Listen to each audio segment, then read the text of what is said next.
ஆண்டவர் இயேசு கிறிஸ்துவின் நாமத்தில் உங்கள் அனைவரையும் அன்போடு வாழ்த்துகிறேன். ஞாயிற்றுக்கிழமை காலை 6 மணிக்கும் 9 மணிக்கும் ஆராதனைகள் உண்டு.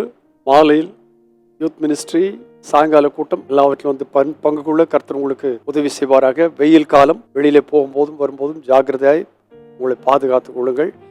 கர்த்தர் உங்களை ஆசீர்வதிப்பாராக. இந்த ஞாயிற்றுக்கிழமை காலையில நீங்கள் சுகமாயிருப்பீர்களாக. மாத்திரமல்ல, இந்த நாள் உலகமெல்லாம் டே ஆஃப் பென்டிகாஸ்ட், பெந்தேகோஸ்தே தினம் என்று சொல்லி கொண்டாடப்படுகிறது. பெந்தேகோஸ்தே என்பது ஒரு டினாமினேஷன் அல்ல. பெந்தேகோஸ்தே சபை அப்படிங்கிற ஒரு சபை கிடையாது. பெந்தேகோஸ்தே என்னும் நாளில் தேவனாகிய கர்த்தர் தம்முடைய ஆவியை சபையின் மேல் ஊற்றினார். ஆகினாலே அந்த நாளை நாம் கொண்டாடுகிறோம். டே ஆஃப் பென்டிகாஸ்ட் என்று சொல்லி கொண்டாடுகிறோம். அந்த நாளிலே தேவன் தம்முடைய ஆவியானவரை சபையின் மேல் அனுப்பினார். இன்றைக்கு அதற்குரியதான கூட்டங்கள் அங்கங்கே நிறைய நடக்கிறது. விசேஷமாய் சென்னை ஃபுல் காஸ்பல் ஃபெலோஷிப் மூலமாய் இந்த நாளிலே செலிப்ரேஷன் சென்டர்ல ஜமீன் பல்லாவரத்தில் கூட்டம் ஒழுங்கு பண்ணப்பட்டிருக்கிறது. கடந்து செல்ல முடிந்தவர்கள் கலந்து கொள்ளுங்கள். நான் இன்றைக்கு இங்கே வாசிக்கிறது என்னவென்று கேட்டால், சேனைகளின் கர்த்தாவே, இந்த ஞாயிற்றுக்கிழமை சேனைகளின் கர்த்தாவே, உமது வாசஸ்தலங்கள் எவ்வளவு இன்பமானவை. ஏன் இந்த ஆலயத்தை நாடி ஓடி வரணும்? காலங்காத்தால வரணும். எதுக்காக? வாசஸ்தலங்கள் எவ்வளவு இன்பமானவைகள். என் ஆத்மா கர்த்தருடைய ஆலய பிரகாரங்களின் மேல் வாஞ்சையும் தவனமுமா இருக்கு. வாஞ்சையா இருக்கு, தாகமா இருக்கு. காரணம் நன்றி பார்த்தீர்கள். 5ஆம் வசனத்துல சொல்லியிருக்கிறது, உம்மிலே பலன் கொள்ளுகிற மனுஷனும் தங்கள் இருதயங்களில் செவ்வையான வழிகளை கொண்டிருக்கிறவரும் பாக்கியவான்கள். அப்போ கர்த்தரிடத்துல பலன் கொண்டிருந்தால், கர்த்தரை நம்முடைய பலனாய் கொண்டிருந்தால், நம்முடைய இருதயத்திலே செவ்வையான வழிகளை கொண்டிருந்தால், நீதியான வழிகள், வஞ்சகமில்லாத வழிகள், உத்தமமான வழிகள், இவைகளை கொண்டிருந்தால் நாம் பாக்கியவான்கள். அடுத்த வசனம் சொல்லிருக்க, அப்படிப்பட்டதான பாக்கியவான்களுக்கு அவர்கள் என்ன செய்வார்கள்? அழுகையின் பள்ளத்தாக்கை உருவ நடப்பார்கள். அவர்கள் போகிற வழியெல்லாம் அழுகையின் பள்ளத்தாக்கு, எல்லாம் அழுகைங்கிறதான தண்ணீரால் நிறைந்திருக்கிறது.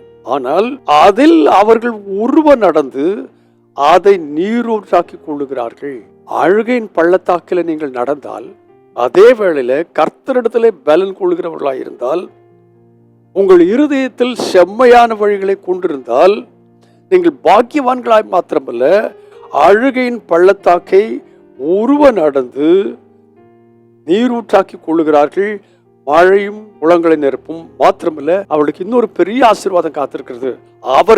அவர்கள் பலத்தின் மேல் பலன் அடைந்து சீயோனிலே தேவ சன்னிதானத்திலே வந்து காணப்படுவார்கள். அவர்கள் என்கிற அந்த கூட்டத்தில் நீங்களும் நானும் காணப்பட என் தேவனாகி கர்த்தர் உதவி செய்வாராக. அவர்கள் யாரு?